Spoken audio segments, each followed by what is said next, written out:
And all of them are saying, check my dingo. My dingo in the darkness. Oh, you alone there where these guys are around you, man. Say, Lord, take me now, take me now. But I'm just thinking about that guy on the Aboboya. You know? So the guy who comes to take my rubbish from my house drives a vehicle like that. And I'm just thinking, so you pass away and then they prop you up on your motorbike and then they parade you through the principal streets of wherever the thing happened. We don't know what the man died of. Charlie, we didn't pay too much for this town. Oh. You know, he could have died of a contagious disease. There are health implications, public health issues, man. And people are handling it, you know, handling the body. There's a corpse now, man. Wow. Food for thought. Yeah, that's the guy, you know, being paraded around on a tricycle. So who was moving it? Because that guy, dead men don't ride bikes. So how was this going? You know, I'm trying to figure this out. So they were pushing, they were actually, this is a gross display of ignorance laced with madness and lack of concern for health. These people all need to be arrested. Yeah, I think they need to be arrested. The guy who took the video needs to submit this to the authorities, turn himself in, and then let's just catch all these people and deal with them. Make an example of them. This is wrong, okay? It's wrong. Anyway, welcome. What's right about the day is that it's another day that the Lord has given us. Let us be thankful and rejoice in it. 31st day of July, the last day of the 7th month of 2023. GBC is 88 years old today. GTV is 58 years old today. And our finance minister will be stepping into parliament with his brown bag to deliver his mid-year budget review statement. My guests to have the conversation are Professor Lord Mensah, who is a financial economics consultant. He's with the UGBS. And Manasseh Attabuahene, who is a government spokesperson on the economy. Gentlemen, you're both welcome to the show. Thank you. Good to have you here. Thank you. All right. Okay. What's on your mind this morning, Prof Mensah? It's a tradition we have here. When you come in here, we just ask you what's on your mind. Well, yes. That's kind of open. It's exactly what it's supposed to be. So many things tell on me what's mind. on your mind. I mean, it's an open book. To hit the office. Yes. And then I have my items to handle. One of them is to have my questions printed. Okay. Students are about to write exams. And then... What paper is going to be written first?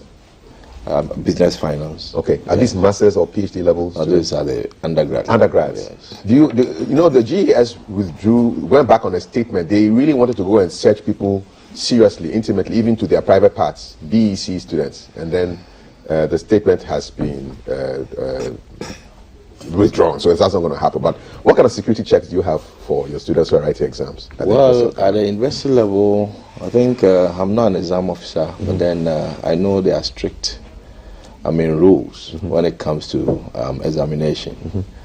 And the nature of questions, if my case, for instance, if I open a book for you, or whatever materials you take in there, I don't think it will help you anyway.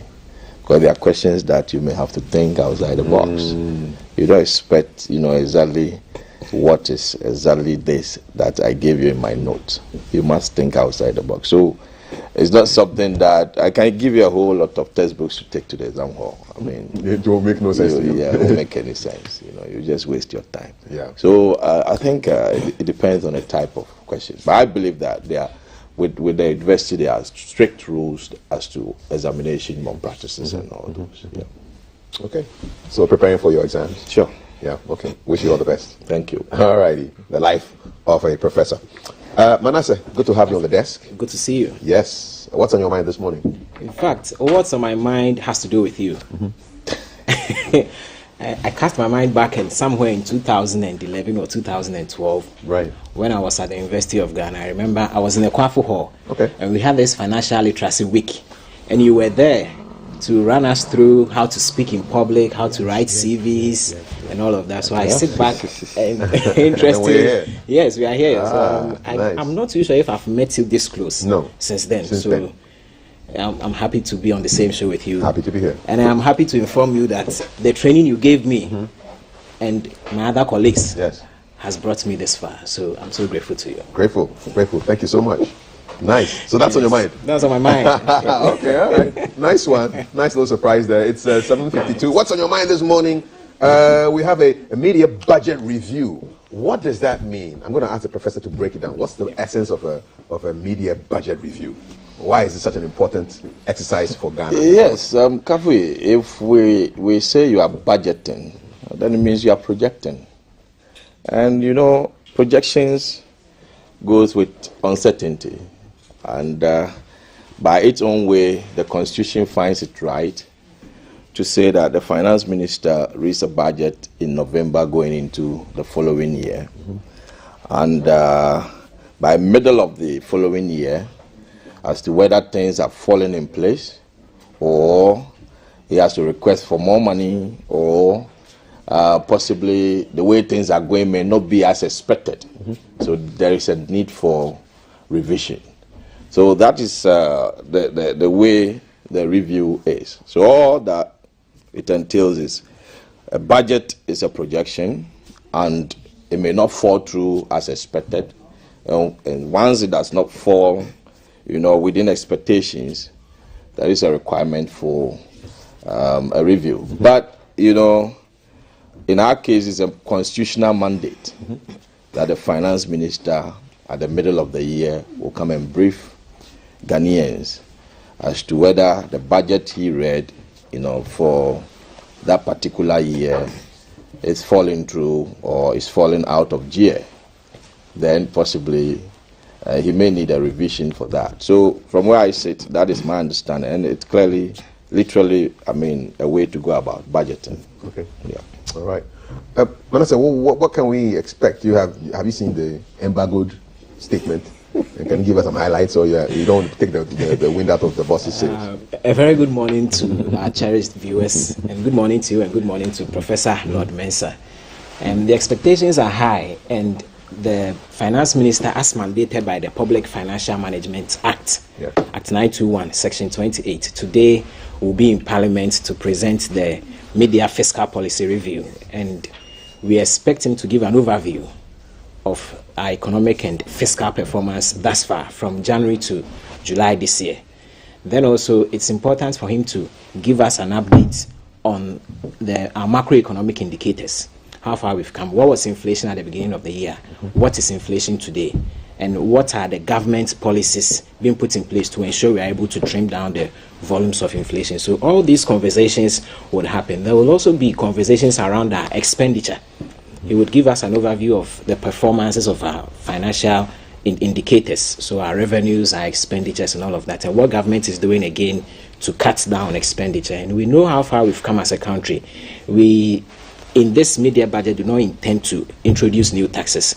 But what we want to do is to be more serious with our tax compliances, to ensure we are able to harness our gains when it comes to revenue collection. And so there will be major updates in various sectors of the economy. We all know we are under an IMF program, and so an update will be given on the progress of the program thus far. Then also, we also expect an update on the debt exchange program we are having.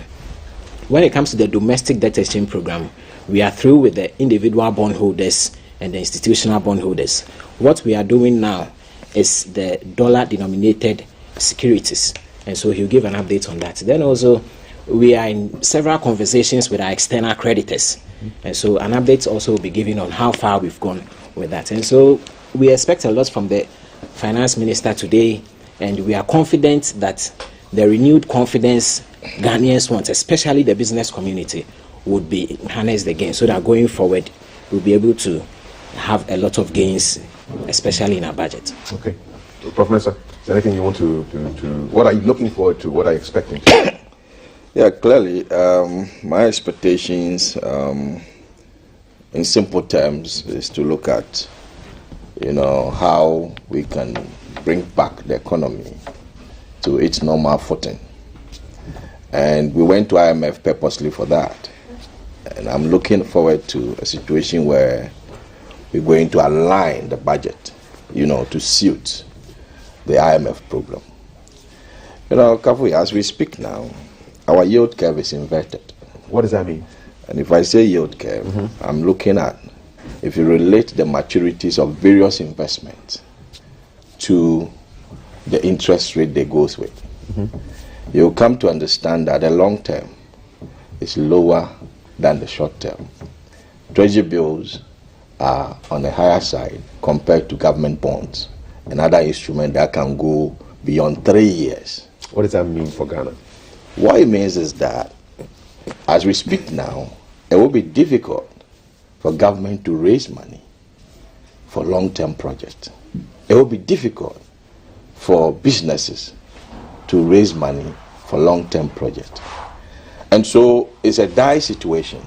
Anytime you find yourself where economic base is in such a way that the short-term rates are higher than the long-term, it means if government wants to do long-term projects, as outlined in the 2023 budget, Agenda 111 and all those, government may have to borrow from the short-term market and then use it to finance this long-term instrument, which economic management is not feasible. Because you are going to face with a possibility of the borrowings that you've done getting matured within 1 year, for which the cash flow that you are expecting from this long-term instrument may not be ready at the time. So you may have to do refinancing, for which every now and then the treasury bill rate is going to swell up. Now let's come to the financing sources of government. You will come to appreciate that we're banned from the international market. I mean, somewhere, let me say the market digs out. I mean, the market took us out. It's the market forces that took us out. I was wondering who banned us. Yes, we're not banned. I mean, so the market forces took us off the market. So that's our one source of finance that we use to normally, finance our budget deficit. Another thing is government bonds, which you know very well that we've gone through restructuring. Yeah. So the appetite for the investor community is very low when it comes to these long-term bonds. So the only source of finance that government can rely on, which clearly it shows on the market, is the treasury bills. Okay. And these are short-term things? These are short-term things. 90, 180, 360. 1 year. So effectively, I'm looking for a budget where there should be massive expenditure cut. Massive expenditure cut in the sense that we cannot continue to hold up this yield curve as I've explained to you. What's the normal yield curve? What does it look like? It's supposed to be upward sloping. Okay. It's supposed to be in such a way that the long term will pay more interest than the short term. And now it's going this way. Now it's going inverted. Other way around. All right. You see? So when it happens like that, it becomes a problem. And I want this budget to give us the signal of correcting that yield curve. And how would that, come about? It's as a result of cutting down expenditure. I did an exercise yesterday going through some of the flagship programs, which if I picked from 2020 all the way to 2023, the flagship programs has cost this nation about 33 billion Ghana cedis. And you are asking yourself, what do we see on the ground? So for instance, you talk about planting for food and jobs. In the 2023 budget, we're supposed to have about 660 million allocated to it. And these are flagship programs. So by assumption, government eyes are on it in such a way that when a budget is allocated for it, it's difficult to say we are going to cut that budget because it's a flagship program. So earmark, funds will exactly be the same amount that possibly will be released. If for nothing at all, about 80% of it will be released for the program. So effectively, I'm looking at this and ask myself, if planting for foods and job is being, effective, why is food price leading inflation on our market now. I'm also looking at something on IPEP, which is Infrastructure for Poverty Eradication Program. And I asked myself, a question. And the funds allocated to it, Kafi, if you look at the past years, it will blow up your mind. That's about 2022 was around 1 billion. And this year we're being moderate. We're looking at around 526 million. Now, Kafi, which infrastructure doesn't reduce poverty? So you have roads and highways, which has its, budget allocation. If you construct a road, you know the possible benefit the road comes with. Several of them. Apart from the economic benefit and the financial benefit. The financial benefit looking at putting a toll, on the road and then collecting money to pay off the cost of the road. Apart from that, there are extension of benefit that comes with it. We're looking at possibility of even land price along the road. Appreciating. The possibility of businesses springing up, along the road. So they all the possibility of commuting quicker and reducing, the number of hours that you spend on the road. The possibility of, transport price, coming down because the spare parts purchases will go down because of what? Good road. They're all part of the mechanisms to reduce poverty. So why do we have these duplicated allocations in the flagship program, which is draining, the public purse? And these allocations have been consistent. It's one of the, consistent. You see, Ghana, the problem we have is that I was running through the various policies and consistency of these policies. So you see a policy running through for a particular regime, and then that policy will just be cut off like that or embedded within another policy for which government will be silent on it, and to some extent you will not even